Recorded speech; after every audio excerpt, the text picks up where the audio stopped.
We've got 3 or 4 roan down here right now. One was a bull for sure, just couldn't tell how big it was. We're gonna sneak down in this dry grass and leaves, crunch our way down and see if we can get close enough to take a look.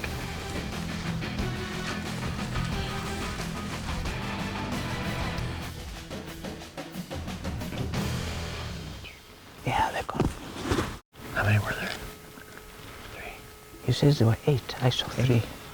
Tough walking on this stuff, isn't it? I mean, it's Yes. potato chips, trying to sneak up, walking on broken glass. Yeah. Well, They disappear so fast. yeah. It's unbelievable.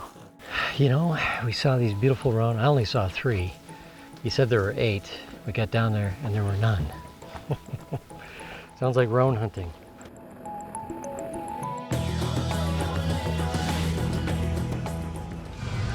Wild, wonderful, and raw. Welcome to Zambia, one of the crown jewels of the safari world, where most of Africa's legendary beasts still roam as they have for millennia. Of all the diverse antelope species in Africa, none possess the subtle beauty of the roan, the second largest of all the antelopes. Named for its reddish-brown color, the roan antelope wears a striking black and white mask, and there is no better place to find the roan than in the thickets of Zambia. I am really looking forward to hunting roan antelope. These are spectacular, big, beefy antelope. The second biggest antelope in Africa behind only the eland. Can't find them in a lot of places of Africa, so going to Zambia, hunting a truly free-range wild herd is going to be a lot of fun.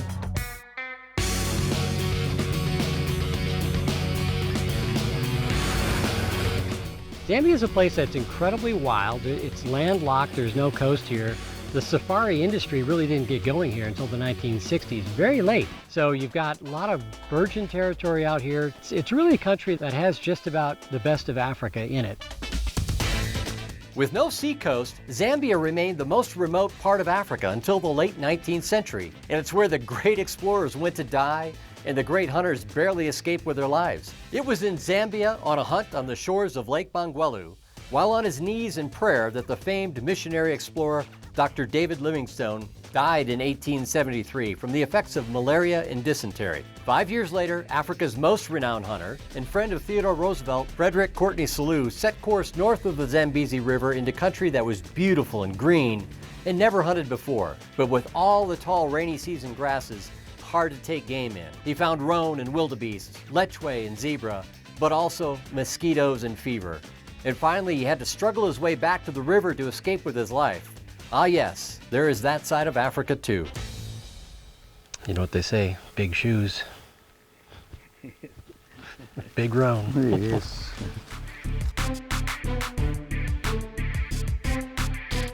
Of all the antelope in Africa, you look at sable as just a stunningly beautiful animal. Of course, the kudu, it's the one plains game animal you gotta have when you come to Africa.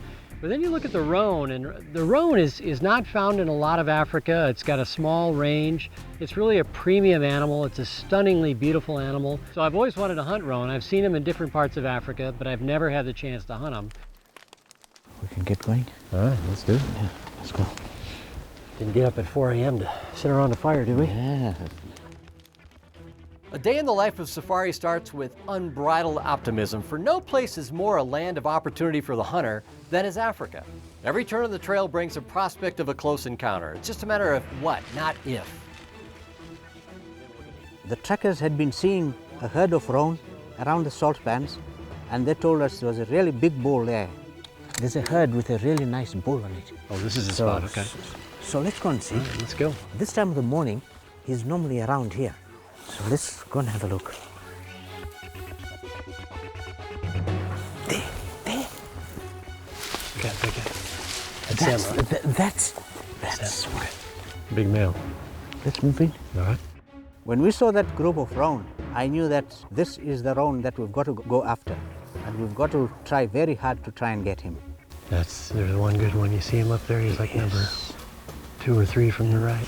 Yes. So Peter and I get out there, and as we start getting closer and closer, you could make out the fact that was the right herd. That was the herd. We saw the big guy. You know, at that point, it was like, this is the guy. This is the one we want. We just got to be quick on that good bull. Is that the big guy in the back? That's He's right. in the back, right? That's right. We kept getting closer and closer, and we kept waiting for the big guy to peel away from the other ones. And we kept seeing, you know, plenty of roan around. They were crisscrossing, they were in heavy cover. Here we go. Get the sticks up, get the sticks up. Sticks up. Yeah, I got him, but I got a lot of brush right there. He's got to clear. He's going to clear. The herd turned, it kind of ran across in front of us. Big horns, big heavy horns, big body, much bigger than the rest of them. It's coming up to the left. It's coming up. He's got to coming stop. up. Yeah. Okay. God, he wouldn't stop. I was swinging, and he just wouldn't stop. It was one of those deals where had he stopped for a second, he was only 60, 70 yards away. Could have made that shot quickly, but instead he just kind of kept going and going and going. Damn it. Look at them, there they go. It was very frustrating to get so close to that big bull and not get a shot at him. He's gone. I just hate getting that close. You get that close and you can't get it done, man. You never know, you know? Oh, man. You don't know if you're gonna find them again or not. When you see a trophy that spectacular, man, I know what I'm gonna be dreaming about tonight. Damn it. It is true that Africa gets in your blood, as Hemingway wrote. Having made some 35 forays now into the Dark Continent, I've begun to wonder, have I really ever left this wild land as much as I've just taken sabbaticals for one long extended safari? The question is, why such a lure? Is it the Jurassic-like landscapes with giant and bizarre beasts? Maybe it's the not-of-this-world sounds of the African night. Or the fact that there are others who dispute man's claim to the top of the food chain. No matter, the seduction of Africa is undeniable. Is that the big guy in the back? Peter and I missed our shot by mere seconds as we watched the roan of a lifetime march into thick cover. There he goes. The thing about Africa is around every bend it seems like there's a new opportunity, and so you always have to be ready. And good looking country, I tell you what, there should be a lot of game around here. Right here. As we moved into the area, we spotted this herd, and sure enough, that big bull was right there with them. Yeah, that's the same herd where the big guy is. Let's get up there. Come on. See him moving through cover up there. It's like 4 or 5. That's the big guy right there. Yeah, that's him. They start moving away and he's behind them, he's in cover. Can't quite get the crosshairs on him. It's just always one of those, something's going wrong. No shot. They weren't spooked, they were just kind of walking away, still 100, 150 yards away in cover. And finally we got up just enough ahead of them that some of them had already crossed this little opening, but then the big bull was lagging towards the back. We immediately rushed in, set our sticks up, and Chris was ready on those sticks. That's him. Wait for it. Wait. There he comes. There. Okay. That's him. Okay. He's got to clear. We could see this roan coming through the woods, and there was only one small window that Chris could shoot from. Okay, he's standing. I got a branch right on the point of his shoulder. There's one little branch right on the point of his shoulder. He's broadside, kind of quartering at me. I've got the crosshairs on him and I'm thinking, you know, if I shoot, I'm gonna hit that branch. You know, it's just in that perfect spot where I'd want to aim. Can't take that shot. Ah, but you can. Just on the right of that branch. I'm gonna try it. Yeah, I'll try it. Take the shot.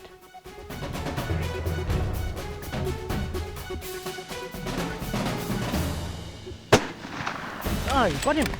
Let's go. And ran off into heavy cover, but I knew as soon as that shot went off, the shot surprised me. The sight picture as I pulled that trigger, the crosshairs were exactly where I wanted them. We go flying up there. He's hit hard. Yes, He's hit real hard. He's just gone down there. He broke to the right. Yes. Okay.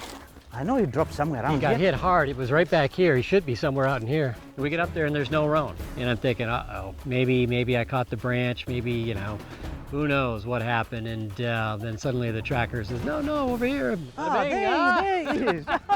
Congratulations. Great. You got him. Way to go, guys. Oh, man. I'll tell you what, I would not have taken that shot, but you coaxed me into it. Look at the mass on this thing.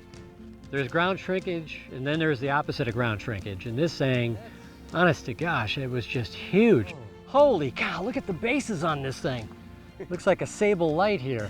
Look at that. Sure. What a stud. He looks even bigger in person than he did 200 yards away.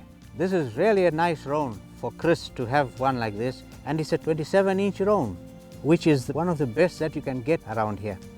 He gave us the rope again. didn't he? Thank you, Chris. Well done, man. Good job. It's everything you would want in a roan, and to have had multiple encounters with him, 2 or 3 days of trying to get after this guy and to finally make it happen, it was just oh so satisfying. It's one of those things that so seldom happens that when it does, you know the gods were smiling on you. Africa is wild country that pulls me back year after year. The heartbeat of this living place calls out to the hunter within all of us. The question is, are you listening?